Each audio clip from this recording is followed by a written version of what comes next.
आज हम इस वीडियो में देखेंगे कि जीएसटी रजिस्ट्रेशन की लिमिट कितनी होती है और किन केसेस में हमें कंपलसरी रजिस्ट्रेशन लेना होता है। तो चलिए देखते हैं। तो दोस्तों, यहाँ पे हमने एक जीएसटी रजिस्ट्रेशन लिमिट पे एक पूरा चार्ट बनाया हुआ है। आपको इस चार्ट से तुरंत समझ में आ जाएगा, ठीक है।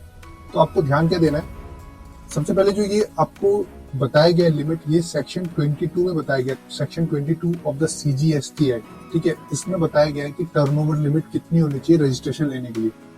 तो अगर हम बात करें, सबसे पहले यहाँ पे जो कैटेगरी हमने लिया है सर्विसेज, या फिर आप डील कर रहे हैं गुड्स एंड सर्विसेज।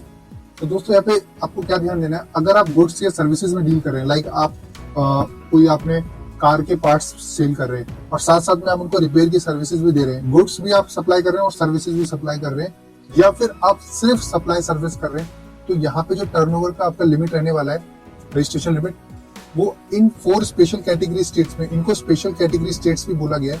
तो इन चारों कैटेगरी में क्या है दोस्तों, आप देख सकते हैं यहाँ पे सबसे पहले मणिपुर, मिजोरम, त्रिपुरा, नागालैंड, इन चारों स्टेट्स के लिए जो लिमिट है वो है आपका 10 लाख, ठीक है। उसके बाद जो रिमेनिंग ऑल अदर स्टेट्स जो भी बच गए, उसका लिमिट है 20 लाख। तो आपको क्या ध्यान देना है, आप सबसे पहले देखिए, आप सर्विसेज सप्लाई कर रहे हैं या फिर गुड्स और सर्विसेज दोनों सप्लाई कर रहे हैं। दोनों सप्लाई कर रहे हैं तो आप ये देखिए कि आप क्या इस स्पेशल कैटेगरी स्टेट्स में फॉल कर रहे हैं, मणिपुर, मिजोरम, नागालैंड, त्रिपुरा। अगर इसमें फॉल कर रहे हैं तो आपके लिए 10 लाख लिमिट होने वाला है। आप जैसे ही 10 लाख क्रॉस करेंगे आपको जीएसटी रजिस्ट्रेशन लेना पड़ेगा। उससे नीचे है तो अगर नहीं भी ले रहे तो चलेगा। लेकिन आप अगर ऑल अदर कैटेगरी स्टेट्स में फॉल कर रहे हैं, उसके अलावा लाइक असम, दिल्ली, तो आपका जो टर्नओवर लिमिट है वो 20 लाख रहने वाला है, ठीक है। ये रिमेनिंग स्टेट्स के लिए 20 लाख है।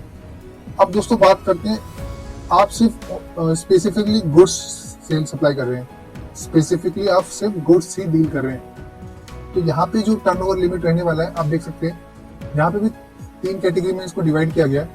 सबसे पहले आप स्पेशल कैटेगरी स्टेट्स में लाइक मणिपुर, मिजोरम, त्रिपुरा, नागालैंड, तो यहाँ पे फिर से जो लिमिट है सेम है, ऊपर की तरह 10 लाख, ठीक है। उसके बाद अगर आप इस कैटेगरी स्टेट्स में फॉल कर रहे हैं, सिक्किम, उत्तराखंड, मेघालय, अरुणाचल प्रदेश, तेलंगाना और पुडुचेरी, तो दोस्तों यहाँ पे जो आपका लिमिट है वो 20 लाख है। आपको यहाँ पे ये चीज ध्यान देना है, इनको भी स्पेशल कैटेगरी स्टेट्स बोला गया है, बट इसमें कुछ स्टेट्स स्पेशल कैटेगरी में नहीं आते हैं, लाइक पुडुचेरी हो गया, तो ठीक है। यहाँ पे जो लिमिट है वो 20 लाख है। उसके बाद जो आपका ऑल अदर स्टेट्स है उसके लिए लिमिट रहेगा 40 लाख। तो दोस्तों यहाँ पे आपको क्या ध्यान देना है, सबसे पहले आप ये देखिए कि आप गुड्स में डील कर रहे हैं। अगर गुड्स में सिर्फ डील कर रहे हैं तो क्या आप इस कौन से स्टेट्स में फॉल कर रहे हैं। अगर इन चारों में स्टेट्स में फॉल कर रहे हैं तो 10 लाख, अगर इनमें फॉल कर रहे हैं तो आपका है 20 लाख। बाकी इसके अलावा जितने भी आपके स्टेट्स रह गए हैं उसके लिए है 40 लाख। बस आपको इतना ही ध्यान देना है। पर दोस्तों एक चीज आपको मैं और बताना चाहता हूँ, चाहे आपका टर्नओवर लिमिट कुछ भी हो, कुछ ऐसे केसेस भी हैं जहां पे आपको मैंडेटरी रजिस्ट्रेशन लेना पड़ेगा। यहाँ पे यानी कि जो रजिस्ट्रेशन है वो कंपलसरी है। आइए देखते हैं वो कौन से केसेस है। तो दोस्तों यहाँ पे देख सकते हैं कंपलसरी रजिस्ट्रेशन, ये हमें बताया गया section 24 of the CGST act. यहाँ पे बोला गया आपका चाहे टर्नओवर 1 लाख हो, 10 लाख हो, 5 लाख हो, कितना भी हो, आपको रजिस्ट्रेशन लेना ही पड़ेगा। कब कब, सबसे पहले आप बिजनेस कर रहे हैं, इंटरस्टेट सप्लाई बिजनेस कर रहे हैं, मतलब आप जो भी गुड्स और सर्विसेज सप्लाई कर रहे हैं वो इंटरस्टेट कर रहे हैं। लाइक आप दिल्ली में है तो आप कर रहे हैं महाराष्ट्र में, ठीक है, एक स्टेट से दूसरे स्टेट्स में सप्लाई कर रहे हैं। विद इन स्टेट नहीं, विद इन होता है तो वो इंट्रा होता है, लेकिन ये इंटरस्टेट सप्लाई है। तो आपको कंपलसरी लेना पड़ेगा चाहे आपका टर्नओवर कुछ भी हो। सेकंड है एनआरटीपी, इसको हम नॉन रेसिडेंट टैक्सेबल पर्सन भी बोलते हैं। तो ये एनआरटीपी कौन होते हैं दोस्तों, एनआरटीपी वो होते हैं जिनका इंडिया में कोई एस्टेब्लिशमेंट नहीं होता, ये बाहर से आते हैं और कुछ ओकेजनली इनको कुछ मान के चलिए कोई इवेंट बेस्ड काम करने आए हैं, ठीक है, और वो अपना सप्लाई करेंगे, वो सर्विस और फिर चले जाएंगे, तो ये एनआरटीपी होता है। तो इनको बोला गया है कि इनको भी कंपलसरी रजिस्ट्रेशन लेना पड़ेगा सेक्शन 24 में। उसके बाद इसी से मिलता जुलता है सीटीपी, कैजुअल टैक्सेबल पर्सन। आपको नाम से पता चल रहा है ये कैजुअल बिजनेस होते हैं, मतलब ये पूरे होल ईयर में नहीं करते हैं।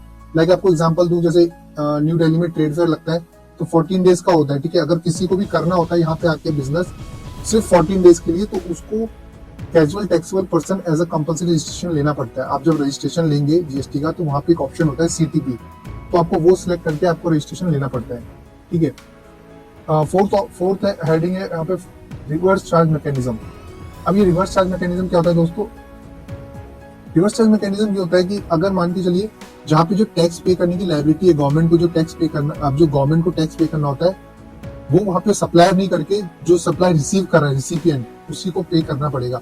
आपके लिए एक एग्जांपल लेता हूँ, जैसे कि अब हमने कोई लॉयर से सर्विसेज लिया, ठीक है, लॉयर जो होते हैं उनके केस में आरसीएम लगता है।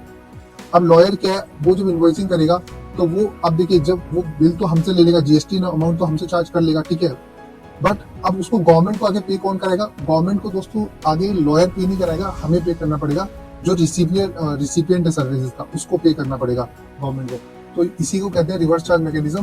तो यहाँ पे फिर मुझे कंपलसरी रजिस्ट्रेशन लेना पड़ेगा। अगर मैंने लॉयर से सर्विसेज लिया कुछ, तो लॉयर रजिस्ट्रेशन ले कि ना ले, लेकिन मुझे रजिस्ट्रेशन लेना पड़ेगा, ठीक है।